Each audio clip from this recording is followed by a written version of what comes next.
Hello students, अभी हम लोग कैलकुलस का इंडिफिनिट इंटीग्रेशन को डिस्कस कर रहे हैं और इंडिफिनिट इंटीग्रेशन में भी हम लोग 9 स्पेशल इंटीग्रल फॉर्मूले को डिस्कस कर रहे हैं। प्रीवियस लेक्चर वीडियो में आपने देखा होगा कि 9 स्पेशल इंटीग्रल फॉर्मूले की बात कर रहे थे हम लोग और उसी को हमने डिस्कस भी किया था, इवैल्यूएट किया था और उसी का यूज करके इन सारे बेसिक इंटीग्रल को इवैल्यूएट करेंगे।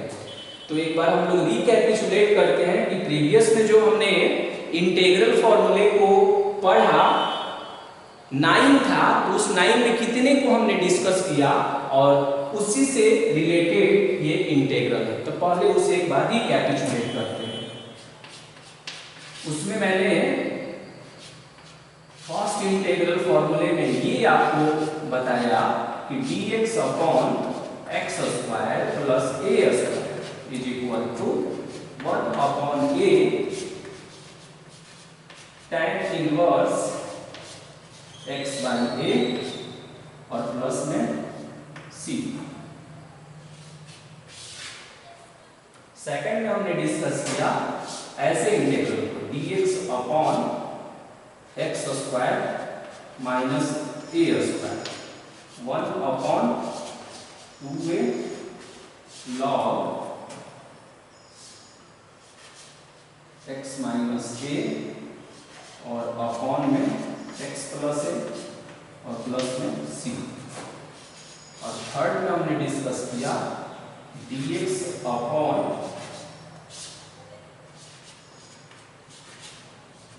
ए स्क्वायर माइनस एक्स स्क्वायर, ये हुआ 1 अपॉन 2a लॉग और ये a प्लस एक्स और अपॉन में a माइनस एक्स और प्लस में c।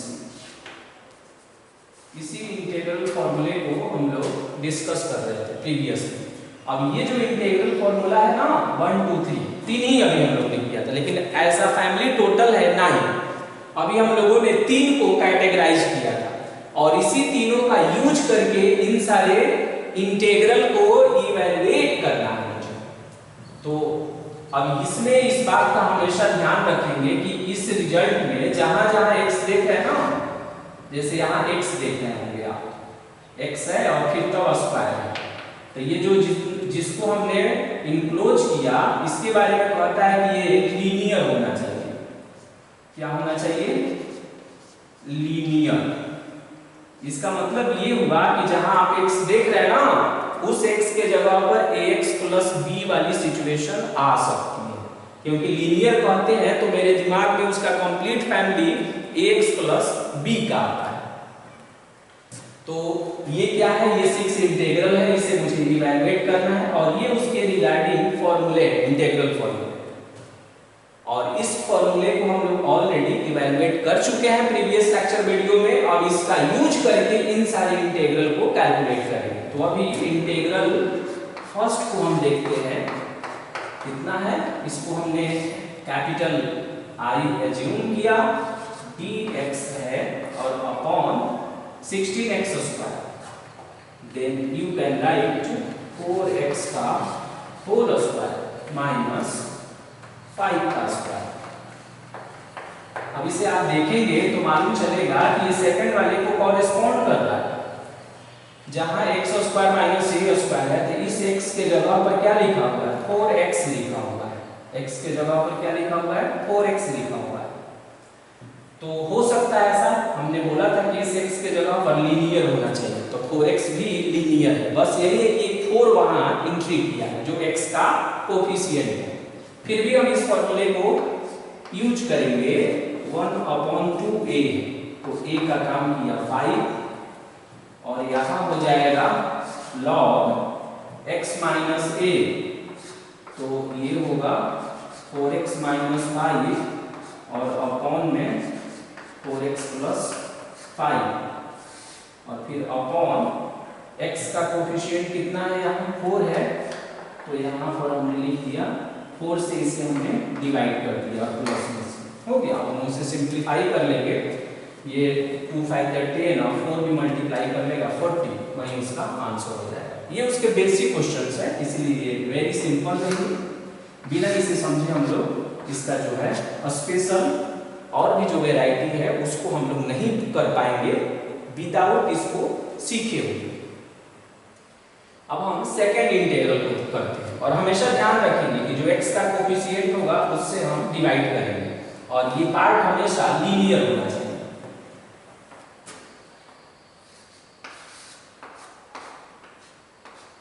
अब हम सेकेंड इंटीग्रल को डिस्कस करते हैं। तो सेकेंड में है dx अपॉन 1 माइनस 2x का होल स्क्वायर लिख सकते हैं इसे। ये जो है थर्ड वाले रिजल्ट को कॉरेस्पॉन्ड कर रहा है। तो एक के जगह पर बताइए कितना है, तो a के जगह पर 1 है और x के पोजीशन पर क्या है 2x है, तो यूज करिए 1 upon 2a log a plus x यानी 1 plus 2x upon 1 minus 2x और x का कोफिशिएंट 2 है तो 2 से हम डिवाइड कर देंगे तो 1 अपॉन 4 हो गया log 1 प्लस 2x और अपॉन में 1 माइनस 2x और प्लस में c हो गया। ये भी कंप्लीट हो गया। ये अब हम थर्ड इंटीग्रल को देखते हैं। थर्ड इंटीग्रल में x स्क्वायर है और 1 minus x to the power 6 है dx है। ये डायरेक्टली ऐसा नहीं लग रहा है कि इस फॉर्मूले पर ये बेस्ड है, इसे थोड़ा ट्रांसफॉर्म करेंगे। x स्क्वायर किसका डीसी होता है क्यूब का, तो क्यूब वाला सिचुएशन नीचे क्रिएट करेंगे तो x क्यूब का होल स्क्वायर और dx। उसके बाद हम क्या करते हैं कि लेफ्ट x क्यूब को हमने z मान लिया, x क्यूब का डीसी 3x स्क्वायर, z का dz upon dx। Then we have to find the value of dx, then it comes dz upon 3x square। Okay, अब हम क्या करेंगे कि इस वैल्यू को इसमें सब्स्टिट्यूट करेंगे और देखेंगे इंटीग्रल कितना ऑब्टेन होता है। तो ये हुआ x स्क्वायर अपॉन 1 माइनस और x क्यूब को हमने क्या एज्यूम किया z और dx की वैल्यू तो dz upon 3x square, x square से x स्क्वायर कैंसिल हो जाएगा और ये हो जाएगा 1 अपॉन 3 और 1 माइनस z स्क्वायर ऐसा dz upon 1 square minus z square. फिर ये फॉर्मूला कॉरेस्पॉन्ड कर रहा है थर्ड वाले तो 1 अपॉन 3 तो 1 upon 2a log a plus x यानी 1 प्लस z और 1 minus z, 1 upon 6 log 1 plus और z का वैल्यू x क्यूब और फिर 1 माइनस x क्यूब और प्लस में c। ओके, और इस तरह से ये भी कंप्लीट हुआ। तो ये थर्ड इंटीग्रल को हमने कैलकुलेट किया। अब हम फोर्थ वाले इंटीग्रल को देखते हैं। इसमें हमने पहले सब्स्टिट्यूशन यूज किया तब ये स्पेशल इंटीग्रल फॉर्मूले का यूज किया गया। फोर्थ में आप देखेंगे तो यहाँ है sin x है dx है और upon 1 minus 4 cos square x। cos का डीसी साइन होता है, ये हम जानते हैं ऑलरेडी, तो क्यों नहीं हम ऐसा कर ले let cos x is equal to z मान लिया हमने। तो cos x का डीसी माइनस में sin x, z का dz अपॉन dx। अब ये sin x dx को कंबाइंड वैल्यू में पुट कर देते हैं। sin x dx का वैल्यू माइनस में dz होगा तो इसे पुट कीजिए तो sin x dx का वैल्यू हो गया माइनस में dz और 1 माइनस 4 कॉस स्क्वायर एक्स, तो 1 माइनस 4 जेड स्क्वायर, और इस माइनस को इसके साथ अटैच करेंगे, या यूं कहें कि माइनस का कॉमन करके ये कैंसिल कर देंगे, तो ये ऐसे आ जाएगा डी जेड और 1 माइनस 4 जेड स्क्वायर। देख लीजिए इतना ऑप्टेन करेंगे कि नहीं हम। अब आपका इंटीग्रल हो गया यहाँ से डी जेड अपॉन, ये कैसे हमने प्राप्त किया, यहाँ से माइनस का कॉमन कर लेंगे और इस माइनस को कैंसिल कर देंगे, तो उतना आएगा ये 1 माइनस और 2z का होल स्क्वायर, तो 1/2a और log a प्लस एक्स, यानी 1 प्लस 2z, और ये हो गया 1 माइनस 2z, तो 1/2 log 1 प्लस 2z और 1 माइनस 2z और प्लस हो जाएगा c, हो गया, और z की वैल्यू हम यहाँ पुट कर देंगे। अब हम फिफ्थ इंटीग्रल को देखते हैं। फिफ्थ इंटीग्रल में है एक्स स्क्वायर और अपॉन में है एक्स स्क्वायर माइनस 9 dx। देखिए यहाँ न्यूमरेटर कितने डिग्री का है, सेकंड डिग्री का, ये भी कितने डिग्री का है, सेकंड डिग्री का। तो हमने बोला था कि जब न्यूमरेटर का डिग्री डिनोमिनेटर के डिग्री से बड़ा या बराबर हो जाए तब ये इम्प्रॉपर होता है। तो ये कौन सा है रिजल्ट, अभी है ये इम्प्रॉपर, ये हमेशा ध्यान रखना। और जब भी इम्प्रॉपर होगा तो पहले उसे हम डिवाइड करते हैं, ये इम्प्रॉपर फ्रैक्शन, क्योंकि इसका डिग्री इसके डिग्री से, ये ऐसे बोलते हैं हम कि जब न्यूमरेटर का डिग्री डिनोमिनेटर के डिग्री से बड़ा हो जाए या बराबर हो जाए, तो यहाँ तो बराबर वाली सिचुएशन है, अगर ये 4 रहता तो बड़ा होता, तो बड़ा और बराबर दोनों ही सिचुएशन में डिवाइड करते हैं, यानी एक्स स्क्वायर माइनस 9 से हम डिवाइड करेंगे एक्स स्क्वायर में, 1 टाइम्स मिल जाएगा और x square minus 9 minus plus cut जाएगा और ये 9 हो जाएगा। Then x square is equal to x square minus 9 into में 1 और प्लस में 9 हो जाएगा। करते थे ना, dividend is equal to divider into quotient plus remainder, जिसे आप a is equal to bq plus r जो लिखते थे सेकेंडरी में। ऐसा करने से इंटीग्रल क्या होगा, तो एक्स स्क्वायर के जगह पर एक्स स्क्वायर माइनस 9 और इंटू में 1 और प्लस में 9 और अपॉन में एक्स स्क्वायर माइनस 9 dx। अब देखिए बहुत सारे बच्चे इसे कॉमन सेंस से भी लिख सकते हैं कि एक्स स्क्वायर है और यहाँ प्लस 9 कर दे और यहाँ माइनस 9 कर दे, वैसे भी सोच सकते हैं। तो आप कहेंगे कि जब वैसे सोच सकते हैं तो डिवाइड क्यों किया आपने, तो एक्चुअली ना ये बहुत ही सिंपल है, इसलिए आप सोच पा रहे हैं, हमेशा आप इसे नहीं सोच पाएंगे डायरेक्ट, इसीलिए डिवीजन का रूल इंपॉर्टेंट होता है इसमें। अब बताइए कि इसके बाद हम क्या ऑब्टेन करेंगे,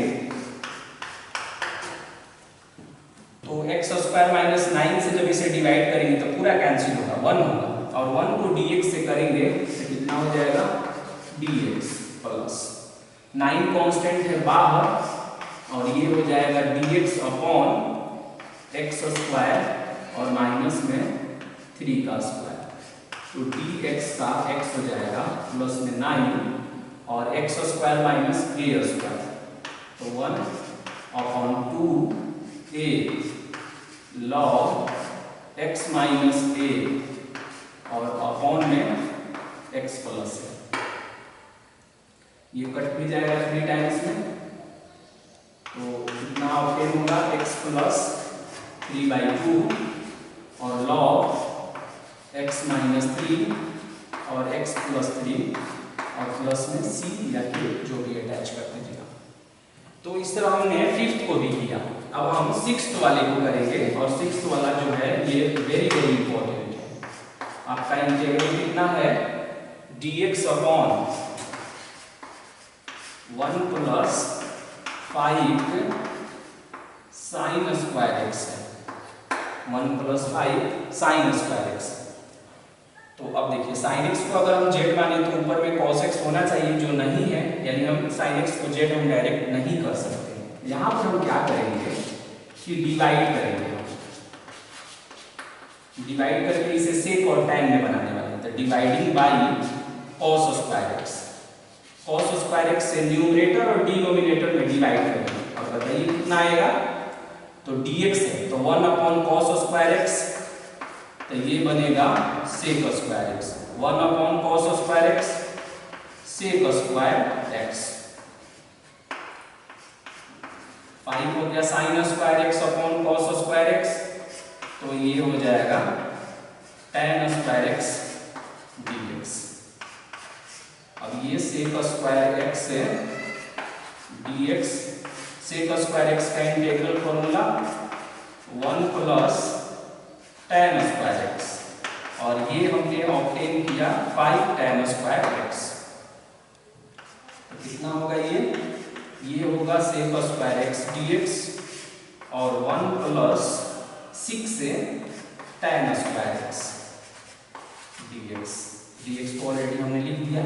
अब देखिए, अब ये ट्रांसफॉर्म होगा। अब यहां से हम क्या करेंगे कि let z is equal to tan x को हम यहाँ z मान लेंगे, tan x is equal to z। इसे जब डिफरेंशिएट करेंगे तो देखेंगे सेक स्क्वायर एक्स dx का वैल्यू dz के इक्वल होगा।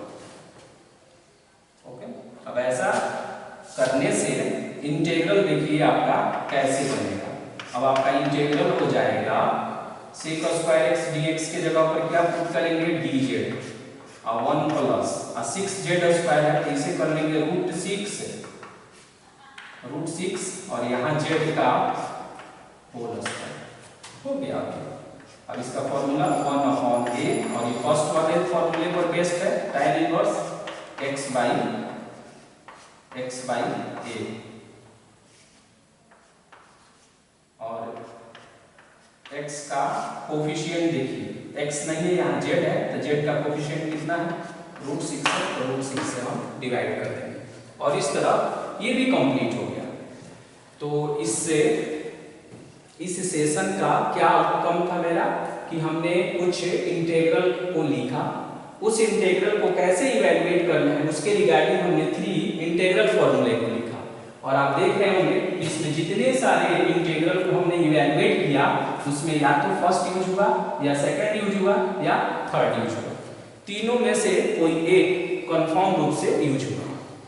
कभी डायरेक्टली यूज हो जाता है, कभी इनडायरेक्टली यूज होता है। जैसे शुरू के क्वेश्चनों में आपने देखा कि डायरेक्टली यूज हो रहा था, बाद में ये इनडायरेक्टली